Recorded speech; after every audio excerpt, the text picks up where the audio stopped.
Bueno, hola, ¿qué tal? ¿Cómo andan? Buenas tardes a todos. Un placer saludarlos nuevamente en nuestra masterclass.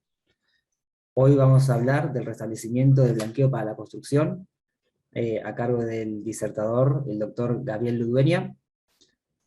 Antes de darle unas pautas de realización, les presento el currículum del expositor.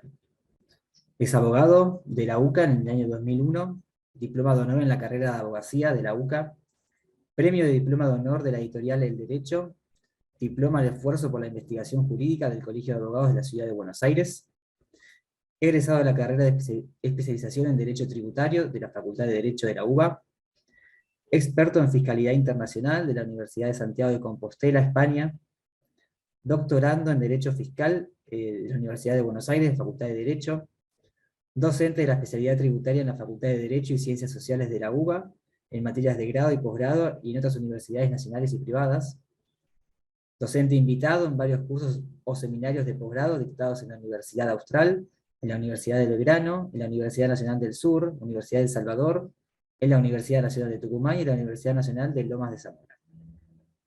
Autor de ensayos en diversas obras colectivas, así como numerosos artículos sobre la especialidad tributaria. Disertante en numerosos cursos y jornadas de la especialidad fiscal y miembro de la Asociación Argentina de Estudios Fiscales. Bueno, antes de saludar al doctor, les comento que, como algunos saben, brindamos un espacio al final de la exposición de preguntas mediante chat. También estamos transmitiendo en Facebook Live, así que los que nos ven en esa plataforma, si quieren hacer alguna pregunta o algún comentario, lo hacen en la publicación, y yo se la paso a Gabriel. Así que, bueno, ahora sí, hola Gabriel, ¿cómo estás? Hola, ¿qué tal? Muy buenas tardes a todos los colegas y a todas las personas que están unidas, que nos acompañan. Muchas gracias, Federico, por la presentación. También quería agradecer no solo la presencia de ustedes, sino de Irene, de Francisco, de Microjuris, que siempre me alientan a hacer presentaciones y a hacer algún aporte que pueda serles útil a todos los colegas. Bueno, como decía Federico, el tema que nos traía para comentario es el restablecimiento del denominado blanqueo para la construcción. Bueno, a lo largo de esta hora mi idea era exponer dicho régimen y comentar sus principales implicancias, sus principales consecuencias en el ámbito tributario y penal, delictual. Tenía una presentación para compartirles, que luego se las puedo adjuntar, incluso Federico también las podés acompañar ahí en el chat, así ya todos la tienen. Ahí está. ¿Se ve bien? Sí, sí, perfecto. Bárbaro, bueno, muchas gracias. Bueno, antes que nada, hay muchos colegas, muchos amigos presentes que me dicen, bueno, está siempre con los blanqueos. Bueno, no es que tengo moneda para exteriorizar, para blanquear, simplemente que me une al tema de los blanqueos mi interés por el derecho penal tributario, por el derecho penal económico, por el derecho tributario. Es decir, esta pequeña rama, esta pequeña salida del proceso penal, tiene esos tópicos. Por eso, muchas veces en todas las reuniones de penal tributario tenemos que hablar de estas cuestiones de blanqueo, que en este caso tiene un montón de implicancias y hay un montón de actores que les pueda resultar de interés. Al contador que tiene algún cliente con moneda para exteriorizar, al abogado que tiene alguna causa y lo vea esto como una salida de un proceso penal, y también tenemos a los desarrolladores de la construcción. E inclusive a fin de año, quizás con la aprobación del presupuesto, tengo entendido que también podrá ser utilizado este blanqueo para la adquisición de inmuebles usados. Es decir, esta política de los blanqueos está siendo recurrente en nuestro país y por lo tanto mi recorrido tiene como eje situaciones anteriores a este blanqueo, experiencias anteriores, algunos fallos de la Corte, para poder interpretar el actual, ¿sí? Entonces, arranquemos con este recorrido. Si tienen alguna cuestión, la pueden volcar en el chat, o al final dejo un espacio para 15 a 20 minutos para hacer un debate, unas reflexiones, en las cuales también me interesaría alguna opinión por parte de ustedes. Entonces, en este índice de temas, este blanqueo para la construcción, así lo denomino yo, está inmerso en el derecho tributario y en el derecho penal tributario como grandes ejes temáticos, ¿no? Estas grandes ramas tienen similares garantías.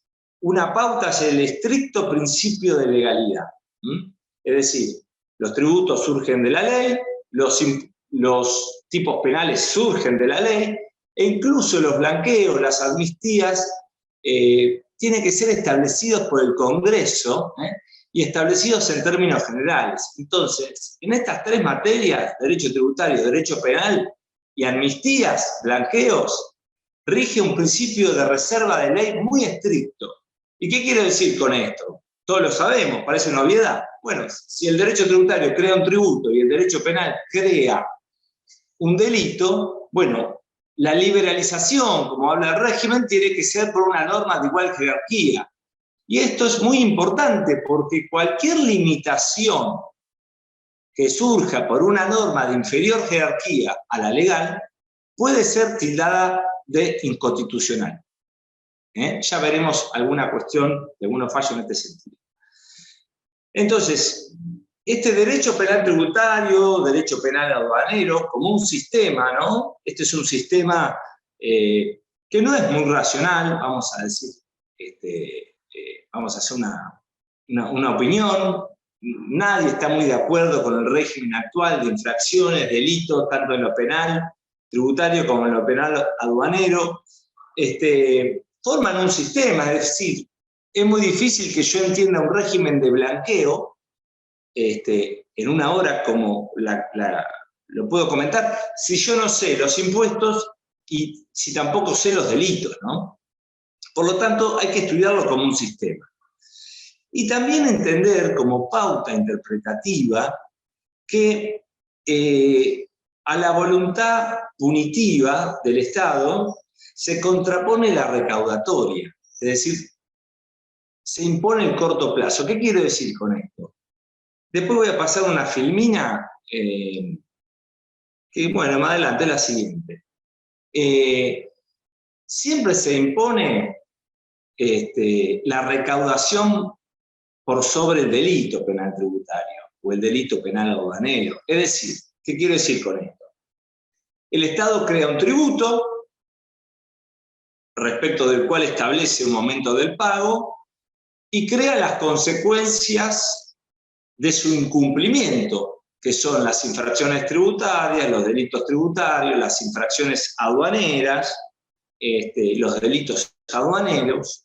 Pero a lo largo de los últimos, fíjense, de los últimos 20 años, yo ahí cito en la presentación 10 ejemplos de normas despenalizantes que tienen un ingreso determinado en el tiempo, no están vigentes hasta hoy, hasta la actualidad. La única vigente es el último blanqueo, de la 27679, que restableció de la 27613, que es el régimen del blanqueo de la construcción. Es decir, el régimen de blanqueo de la construcción es el 9 y el 10.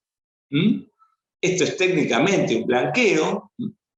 Pero las otras normas, algunas blanqueo, como la sexta, la quinta o la cuarta, y el resto son otras leyes de moratoria que tienen por efecto que si una contribuyente paga lo adeudado, se extingue la acción penal. ¿Y por qué digo en la filmina que son transitorias? Porque están vigentes por un determinado momento de tiempo. Este blanqueo para la construcción está vigente hasta el año que viene, hasta el 16 de agosto del 2023. Muy probablemente ya están hablando de otro blanqueo para exteriorizar divisas, con los fines de importar. Es decir, ha sido una política recurrente del Estado argentino.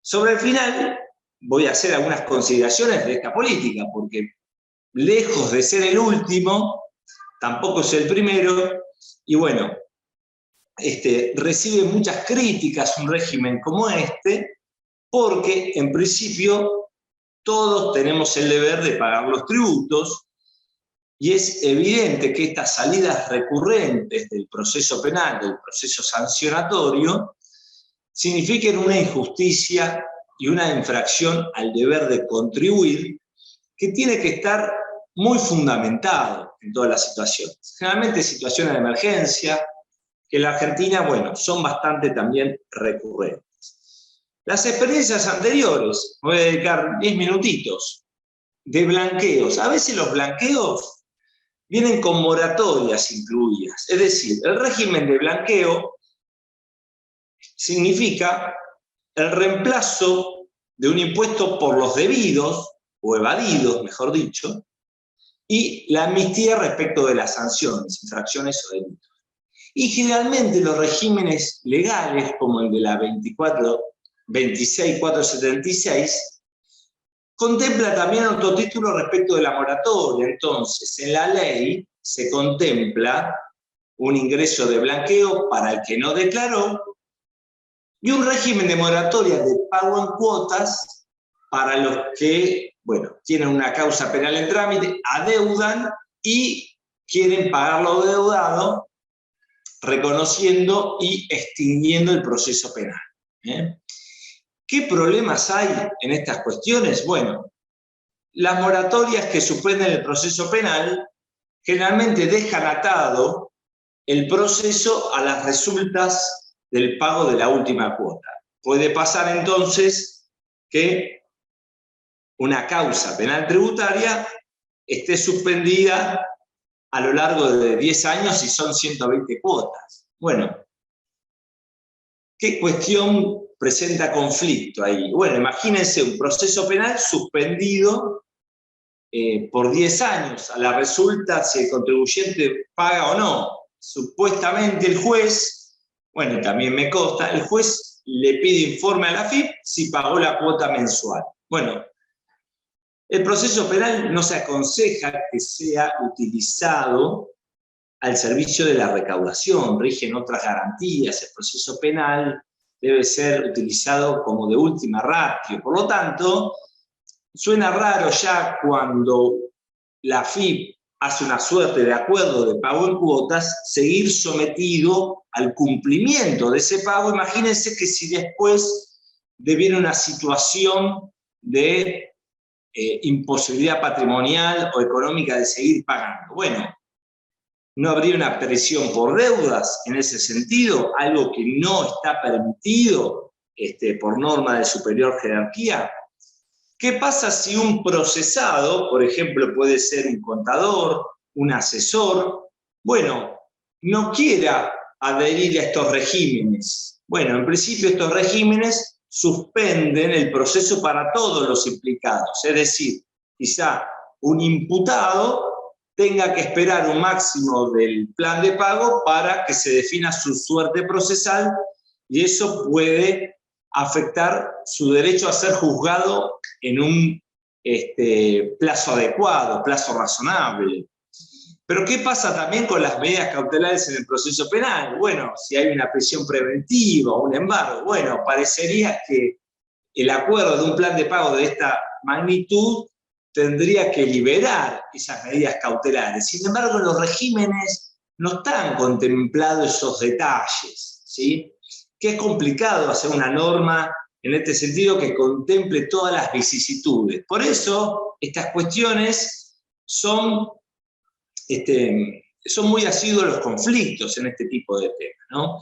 Y un conflicto, por ejemplo, que ha pasado con el anterior, que esto lo comento porque muchas veces es pauta interpretativa de los blanqueos actuales, el régimen de la 26.476 se había olvidado entre los beneficios penales al régimen penal cambiario. Entonces, ¿qué sucedía?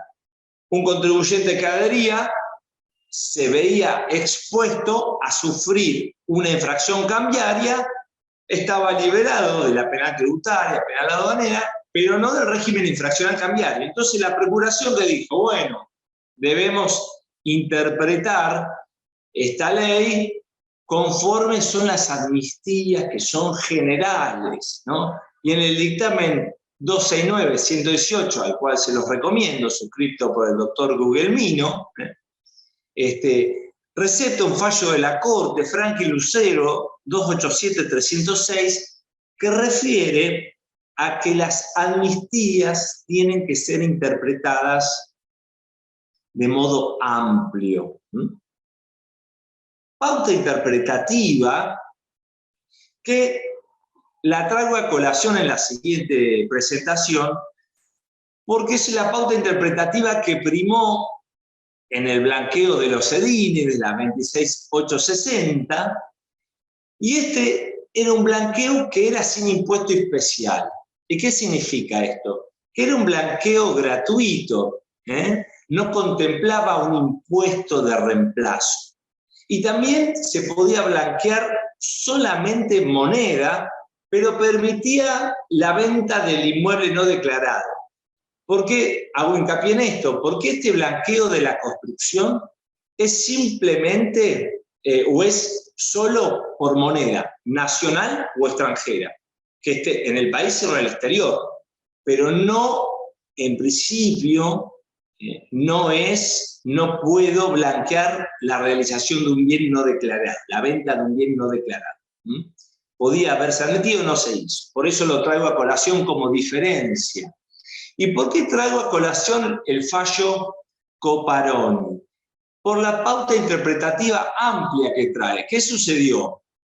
La liberalización del impuesto y la materia penal tributaria, decía la 26.860 que eximía del impuesto a valor agregado que oportunamente se omitió declarar. Entonces, la FIP se opuso, porque dice, no, este ajuste que viene por facturas apócrifas no está incluido dentro de la liberalización tributaria y la penal tributaria. No está incluido porque la 27.260 contempla expresamente que no está incluido. Es decir, la 27.260, que fue el blanqueo posterior a la 26.860, excluía los ajustes de facturas apócrifas. Pero la Corte, ¿qué dice en Coparoni? Mire, si el legislador no lo excluyó, donde el legislador no distingue, no cabe distinguir, por lo tanto, está incluido de acuerdo a la interpretación amplia que merecen estos regímenes, ¿sí? Lo mismo de Coparoni se resolvió en Marco Fernández y en el fallo Wilmer. Ahí se los dejo citados. Todos comparten la postura de Coparoni también establecida por la Corte.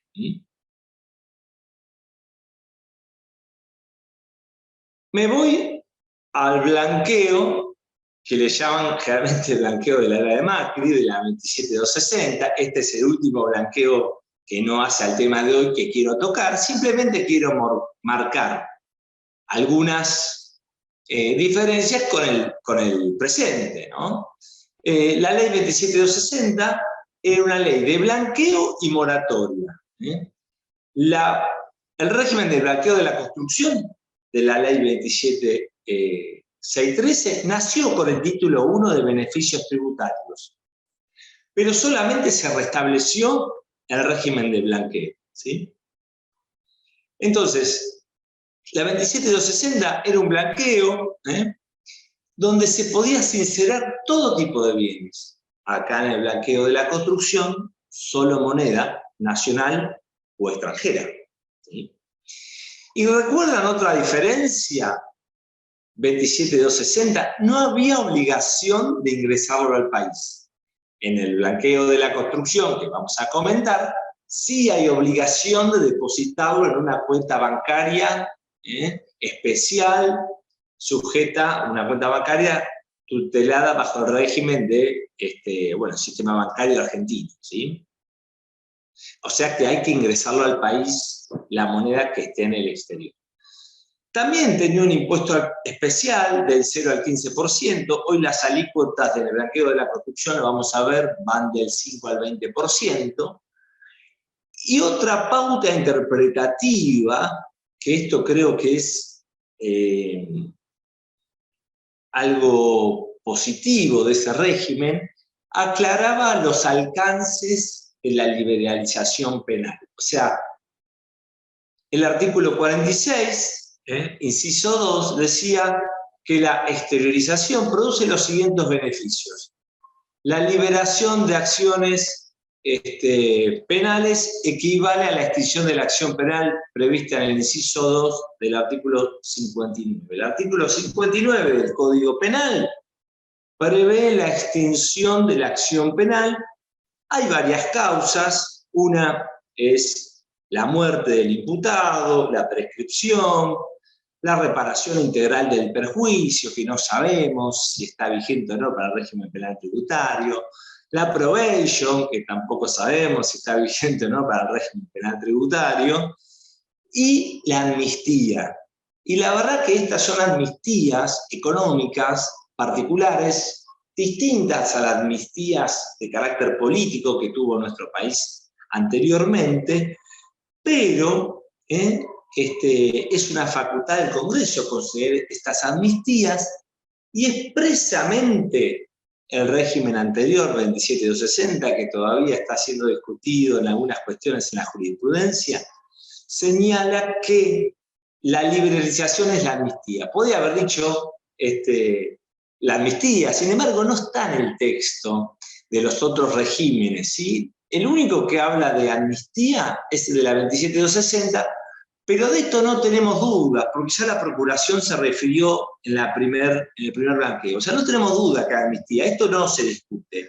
Lo que se discute es la forma de interpretar las amnistías. A mi criterio se impone una interpretación amplia, pero algunos, con fundamento también, sostienen que como hay una excepción al régimen general, el régimen general es que si produciste el hecho imponible, tenés que pagar el tributo. Y el régimen general sostiene que si cometiste un delito, principio de legalidad, tenés que merecer una sanción penal. Sin embargo, y perdonen el énfasis que pongo en esto, observen que en nuestro régimen penal tributario, las salidas transitorias y las permanentes, como la extinción de la acción penal tributaria por pago del artículo 16 de la 27430, y también los que pueden ser los regímenes de provecho si se admite o reparación integral, son reglas. Nuestro régimen penal tributario siempre estuvo vigente una salida por pago. Es un resumen que hago. En nuestro régimen penal tributario siempre estuvo vigente, y lo está en la actualidad, la salida del proceso penal por pago del adeudado. En la actualidad es una figura de un pago total, con intereses, por única vez, dice la norma. Pero inclusive en la evasión agravada. O sea, el delito más grave penal tributario permite ser extinguido si se paga de manera total. Ahora, les anticipo también a todos ustedes que estos regímenes de blanqueo excluyen los delitos que puedan provenir del lavado de activos. La Argentina, por la adhesión de ciertos tratados internacionales, no puede condonar el delito de lavado de activos. Entonces, sepan que el adherente puede ser investigado por lavado, porque no libera ese tipo de delito, ese tipo de régimen penal, ¿sí?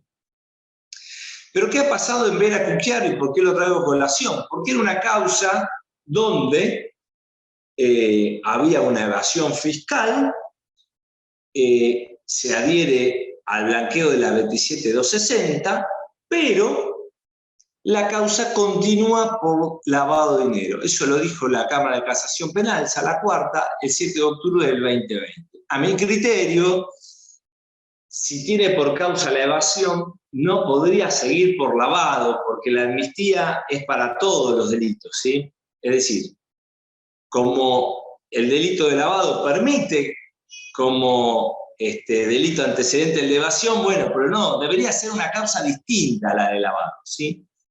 Esa es la interpretación que hago, por lo tanto, ese fallo no estoy para nada de acuerdo, y en las jornadas, en la Asociación de Estudios Fiscales, que fue de lavado de dinero y evasión fiscal, también alegamos en ese sentido con un trabajo, ¿sí? Bueno, vamos al régimen del blanqueo para la construcción, ¿eh? El blanqueo fue establecido el año pasado, recuerdan, sin mucha pena ni gloria, la verdad es que pasó medio desapercibido, los plazos han sido escuetos, establecido por la 27613 a partir del 12 de marzo del 2021, más de un año. Pero como estuvo agotado en su vigencia, en su puerta de entrada, fue restablecido por ley 27679 con vigencia a partir del 22 de agosto del 2022, hace 2 meses nomás, ¿no?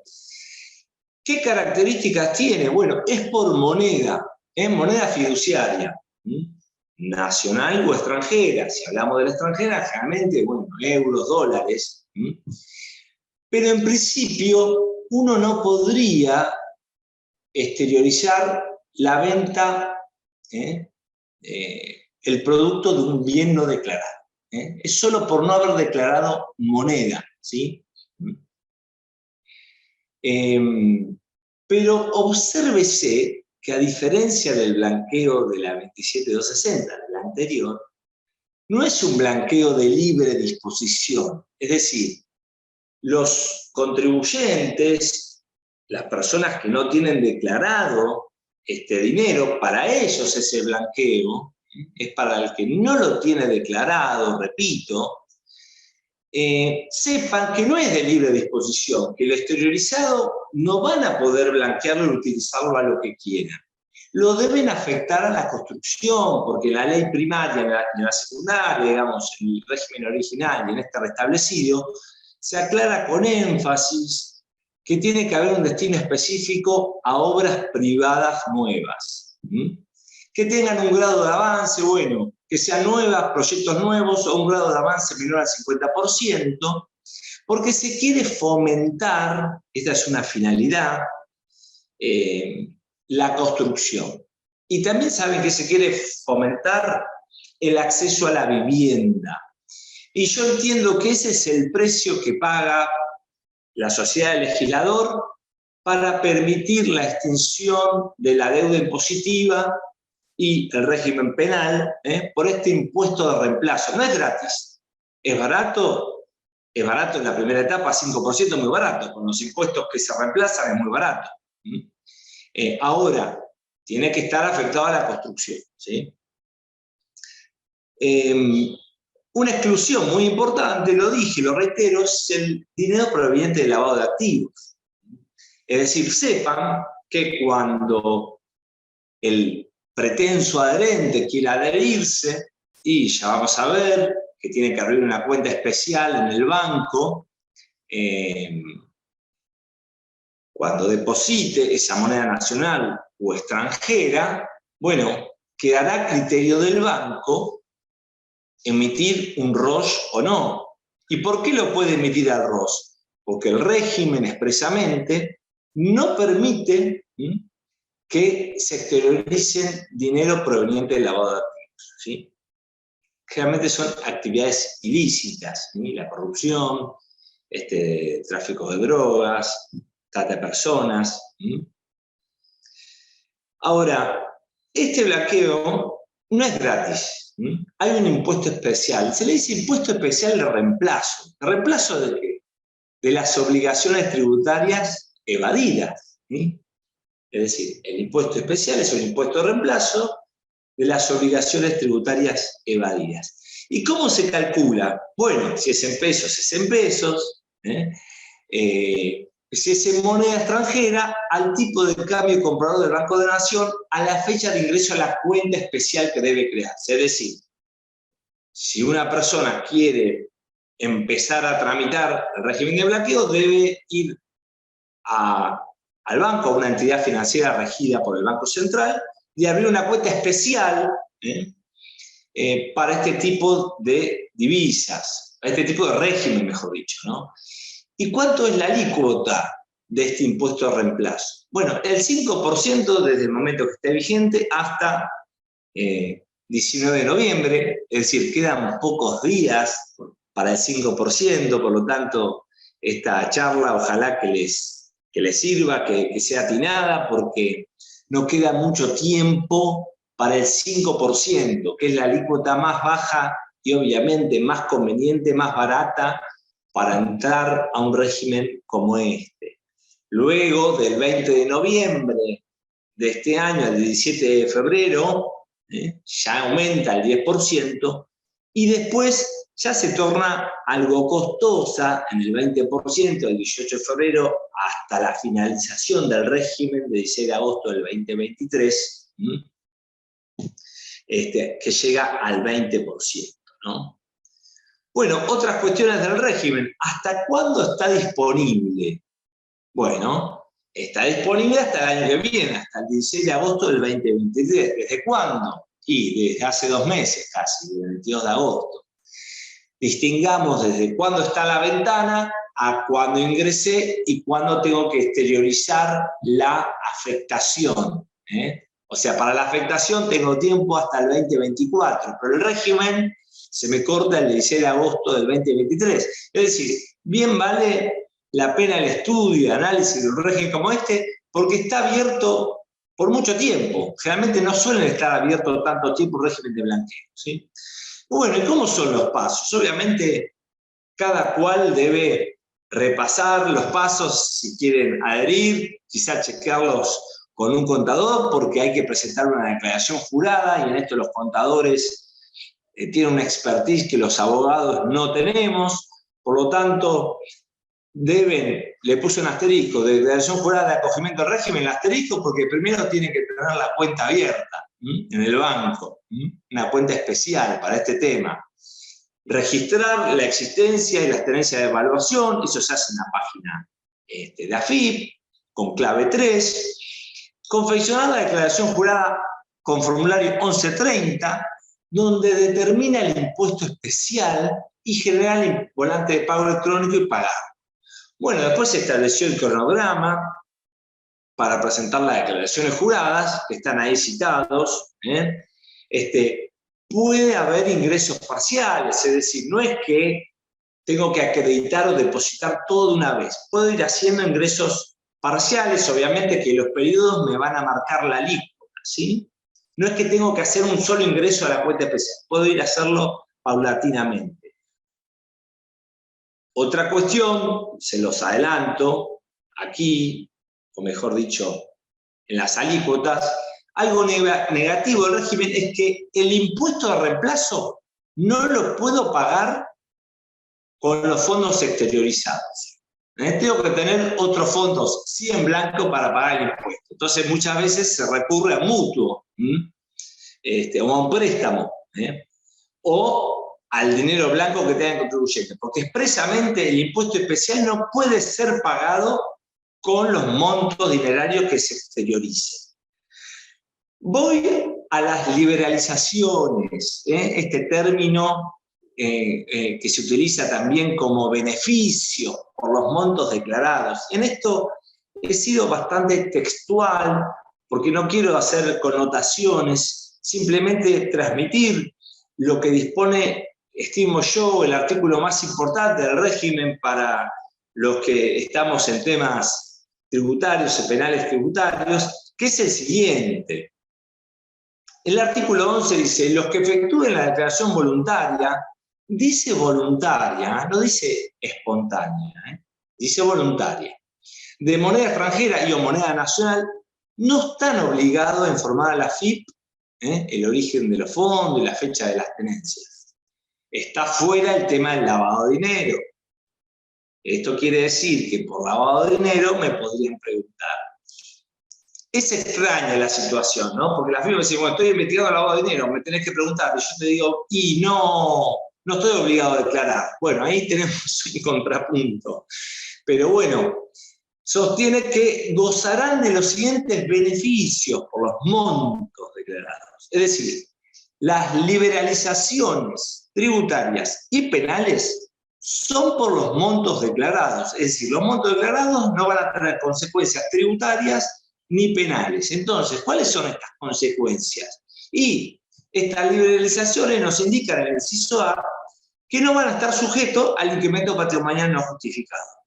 Y en el C también están las otras liberalizaciones impositivas, que significa que quedan eximidos del pago de los impuestos que hubieran emitido declarar. Y ahí hay una enumeración que yo entiendo que es una enumeración enunciativa, es decir, por ejemplo, no se refiere o no está contemplada la omisión o la exención, mejor dicho, del impuesto a los débitos y créditos bancarios. Es decir, los bancos quizá deberían actuar como agente de retención y percepción de ese tributo porque no está enumerado. Bueno, en mi interpretación, esta enumeración es enunciativa. Muy seguramente el fisco diga que es taxativo y ahí surja un contrapunto que tiene que ser resuelto por la justicia, ¿sí? Pero respecto de la liberalización penal, que es muy importante, porque nadie que exterioriza quiere seguir sometido a un proceso penal. ¿Mm? O quizá la exteriorización o el fin de esta declaración de blanqueo ha sido justamente el beneficio penal. Y por eso el legislador lo separa de los tributarios y en el inciso B señala que un beneficio por los montos declarados es la liberalización de toda acción civil, penal, penal tributaria, penal cambiaria, penal aduanera e infracciones administrativas que pudieran corresponder.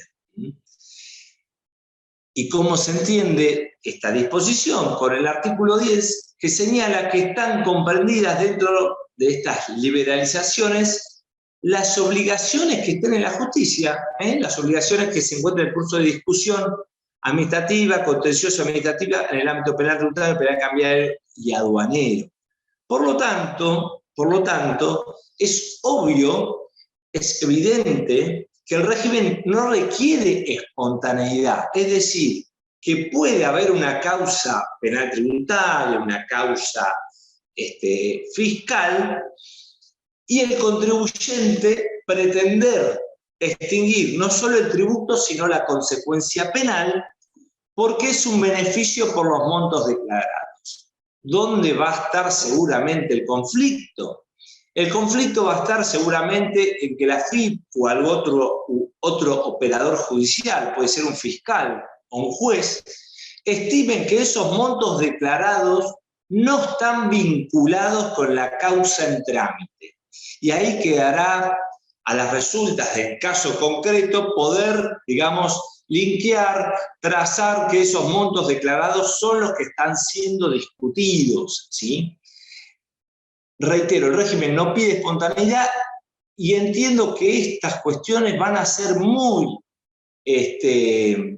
miradas con buenos ojos, este régimen de blanqueo, para los que justamente tengan una acción penal en curso, que por ejemplo no puedan hacer uso de la extinción de la acción penal tributaria porque ya han hecho uso y es por única vez.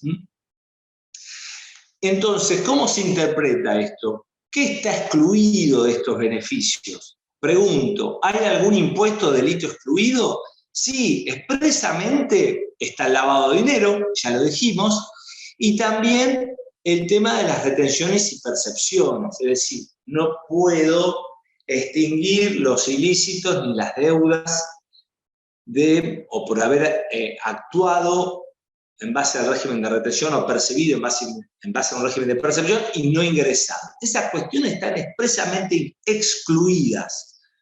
Las otras cuestiones, no. Por lo tanto, seguramente haya algún contrapunto que nos pueda traer el caso en concreto, ¿sí? se presenta la cuestión que tampoco el régimen de consulta que pueda tener la AFIP no está disponible para estas situaciones. Las consultas vinculantes son para casos donde no hay hecho imponible, y acá evidentemente hubo un hecho imponible que fue evadido, omitido, ¿sí?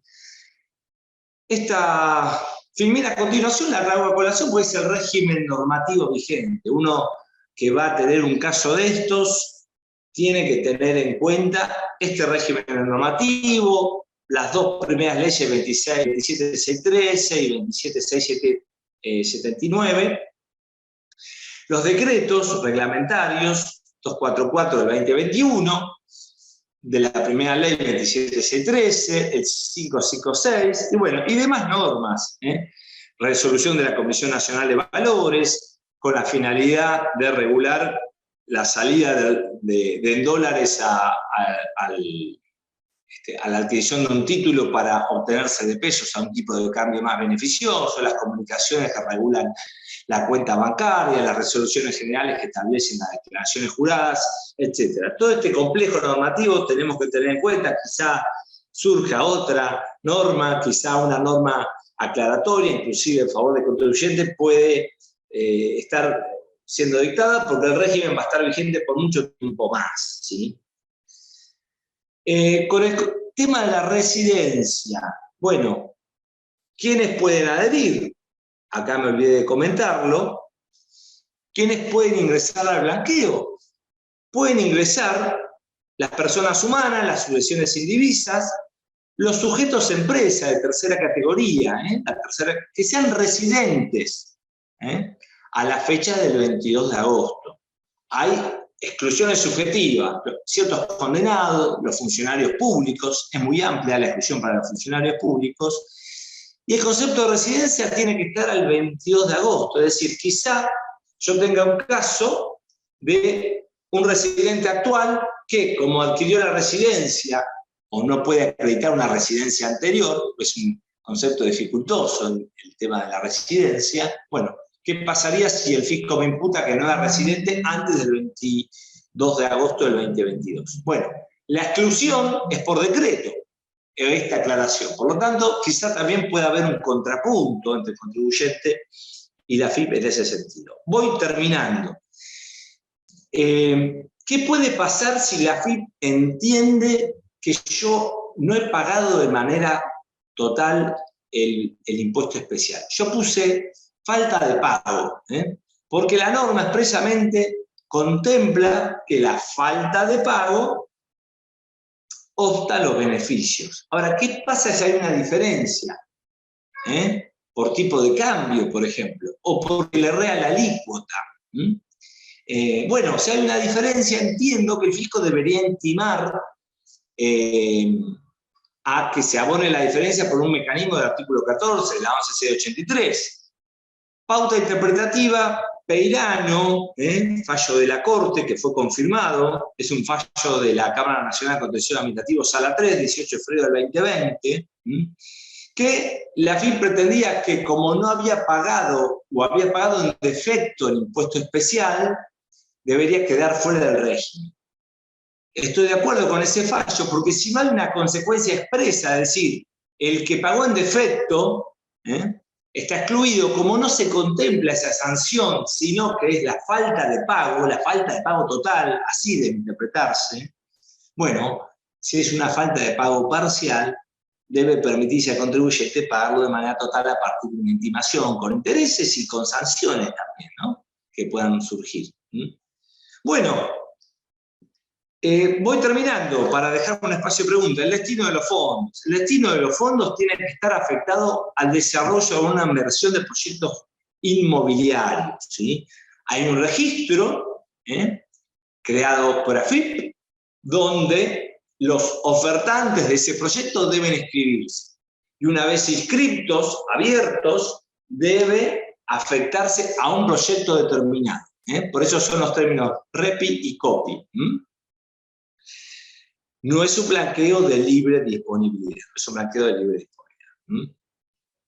Bueno, reflexiones finales para abrir un espacio breve a comentarios.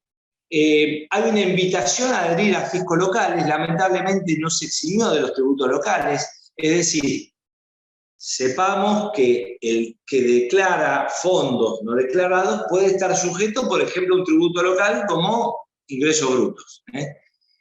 Algunas provincias han dictado leyes locales en base a blanqueos anteriores o de la primera etapa. Deberían seguir invitándose esa modalidad, pero hoy estoy seguro que las 24 jurisdicciones no todas han dictado una norma local, es más, pocas de ellas, para eximir de los tributos locales, ¿sí?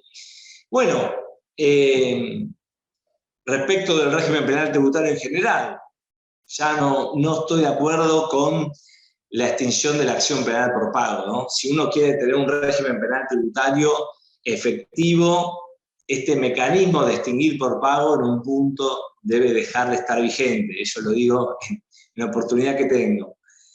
Lo mismo con las leyes de condenación, moratorias o amnistías. Quizá en vez de tantos blanqueos, debemos pensar en largo plazo y revertir las causas de la ocultación. Muchas veces la ocultación no tiene que ver con un fin tributario, sino la ocultación tiene que ver con una experiencia argentina como fue el corralito, para evitar un congelamiento de los depósitos. Pero bueno, es difícil remediar el ímpetu de muchos residentes argentinos en depositar sus fondos en el exterior. Quizás no le garanticen renta financiera, pero le garantizan consecuencias no deseadas como fue el congelamiento en el 2001. Interpretaciones de la Corte, fíjense, un fallo prescrito reciente del 23 de agosto, Psicopro.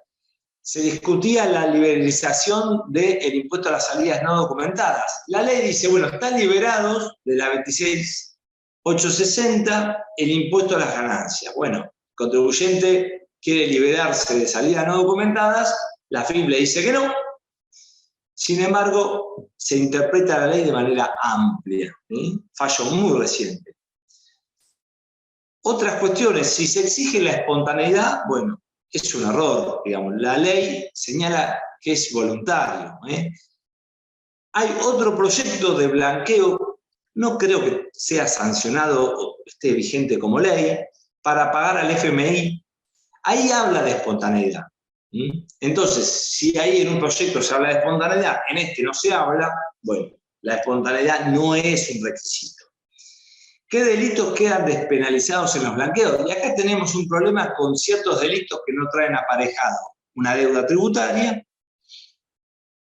y con los delitos comunes del régimen penal tributario, como son la asociación ilícita y los delitos fiscales penales comunes. Esos delitos que no tienen monto, no tienen vinculación, ¿pueden? Bueno, la ley lo distingue. Entonces, mi pauta interpretativa es que deberían quedar despenalizados. Es un pensamiento en líneas generales que tengo. El caso concreto, bueno,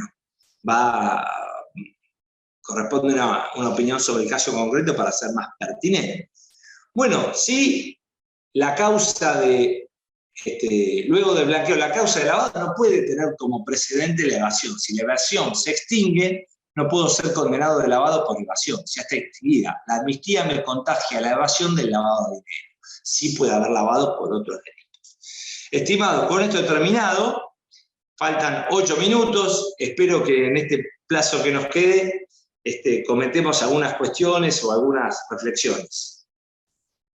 Gracias, Gabriel. Ya en el chat hay una pregunta. Gustavo Maca pregunta, ¿el registro de proyectos inmobiliarios ya está establecido o pueden incorporarse nuevos proyectos?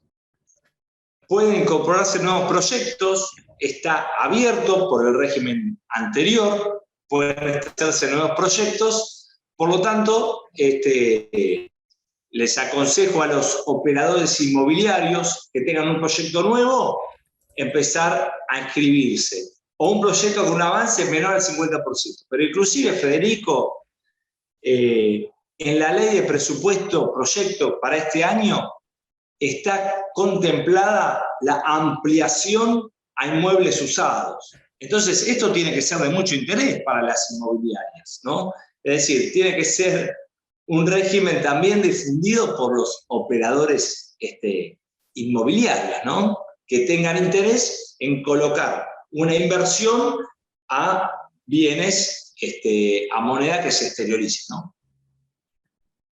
Bien.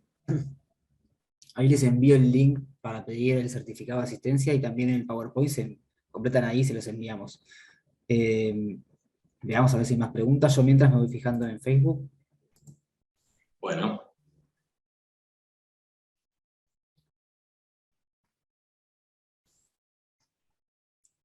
Ahí te pusieron muy buena exposición, clarísima. Muy buenos comentarios. Anda leyendo.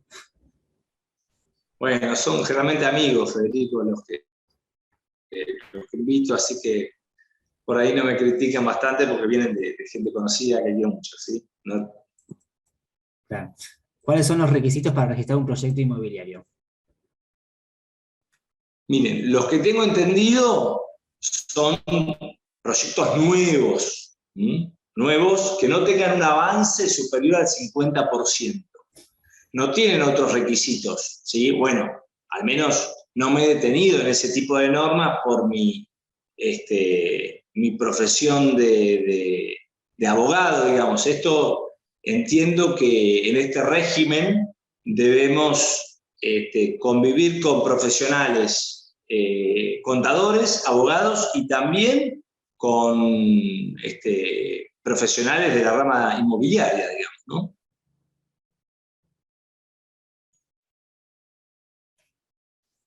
Bueno, bien. A ver si hay más. Muchas gracias, doctor. Muchas gracias. Les recuerdo que queda subida en Facebook unos días y después se borra. Perfecto, Federico. No sé si has podido compartir en el chat la presentación, si querés que la comparto yo. No. Yo en el link que compartí, ellos completan los datos y se les envía automáticamente. Ah, perfecto, Es un perfecto, certificado de perfecto. Bárbaro. asistencia que además pueden completar si quieren el PowerPoint. Bueno, bárbaro. Así que sí, lo van a La idea de recibir. la presentación, reitero, en esto es difícil trazar, uno habla en líneas generales, pero da las pautas interpretativas, por eso el repaso de los regímenes, porque quizá algunos operadores judiciales comparan un régimen con otro, comparan la moratoria con el blanqueo. Son parecidos, los dos liberan, pero por causas distintas. El impuesto de reemplazo me exime de los impuestos adeudados, por lo tanto, es parecido, pero es distinto a una moratoria, ¿sí? Acá hay otra pregunta. Fabel05 tiene puesto el Gmail. ¿Dónde o cómo se consulta si una obra está incluida en el registro de AFIP y si la misma no superaba el 50% al 12 de marzo de 2021? Bueno, si no supera, tiene que haber un informe de un arquitecto para que no supere. Si está en el registro, se supone que está disponible para ser destinada a esa finalidad. ¿Cuál es el tiempo que yo tengo? El fin de año del 2014. O sea, fin de año 2014 la tengo que tener afectada. ¿Qué puede pasar? Bueno, hay muchas preguntas, he leído sobre estas cuestiones. ¿Qué pasa si por una cuestión que no se me imputa, ese proyecto inmobiliario se cae? Ejemplo, se concursa, entra en quiebra el proyecto. ¿Cómo hago yo para acreditar esa afectación si el proyecto yo entré y cayó? Bueno, eso no está contemplado expresamente. Es decir, puede haber un montón de inconvenientes. Ahora, ¿cómo se resuelven esos inconvenientes? Y por las reglas de los principios generales, ¿no? Digamos, esas cuestiones no deberían serle imputables al adherente. Y la ley no establece una sanción expresa por el proyecto que se cae. Por lo tanto, si no está expresa una sanción, bueno, entiendo que no debería haber una consecuencia grave. Lo peor que puede pasar es que el régimen se me caiga, ¿no? Que la AFIP me impute que no he afectado a ese destino. La misma persona, hay dos preguntas más, pero pasó una pregunta a la misma persona sobre el tema. Vale. ¿Dónde está ese registro y si es de acceso público? Está en la página de AFIP, se entra con la clave de AFIP y ahí lo pueden ver, pueden tener acceso a ese registro, ¿sí? Gracias, Gabriel. Miguel Ángel pregunta, ¿se puede aplicar el blanqueo a la cancelación de un mutuo utilizado previamente para la compra del inmueble? Si eso puede ser un destino, si puede ser un destino, si puede ser un destino de afectación. A ver, si quiere le doy... Bueno, si puede ser un destino de afectación, yo entiendo que sí. El tema es que deberías hacer los pasos de la afectación, lo cual es medio difícil, ¿no? Porque debería ser un registro propio. Es como que, bueno, quiero construir en mi inmueble. Bueno, ¿cómo hago? Y bueno, yo tenía plata no declarada, sí, ingreso, bien. Pago el impuesto especial, bárbaro. Voy con los primeros pasos. Bueno, me queda la afectación, que tengo un tiempo mucho más largo. Bueno, lo tengo que afectar. Bueno, es un inmueble propio que no está construido. Yo construyo y cumplo la finalidad y también cumplo la finalidad de acceso a la vivienda. Bueno, ¿parece ser el espíritu de la norma? No, no parece ser el espíritu de la norma. ¿Está impedido? No, no está impedido. He leído también otras publicaciones con la opinión que les transmito en este momento. Gracias, Gabriel. Acá hay una última pregunta, te paso. Fernando, doctor Fernando, ¿se puede escribir en el registro un proyecto que aún no cuente con el terreno? Sí, se puede. Okay. Se puede. Bien, si alguien tiene alguna pregunta, quien prefiere decirla hablando y no en el chat por la complicación de la expresión, que me avise y le doy audio, no hay problema. A ver si... Ahí te puso excelente, gracias, el doctor Fernando que había preguntado. Bueno. Una aclaración, Federico. Sí. Este régimen tiene todos los problemas de los regímenes anteriores en cuanto a pautas interpretativas. Yo aclaro que mis comentarios acá son de un intérprete del régimen, ¿no? que ha visto todos los inconvenientes que han tenido los blanqueos, digamos, ¿no? Por lo tanto, no se sientan mal si entienden que de la ley, de la norma, no viene la solución al caso. Lamentablemente la AFIP no hace muchas consultas, no responde consultas por este tema. Sí hay editoriales o consultoras que responden, pero tampoco son, digamos, opinión 100% atendible. Quizá lo que diga el organismo puede ser desatendido en el régimen judicial, ¿no? Y reitero, ningún actor que ingrese a un régimen como esto ve con agrados que su adhesión tenga que ser confirmada en la Corte después de mucho tiempo, tal como todos los fallos que les comenté, ¿no? Ok, bien.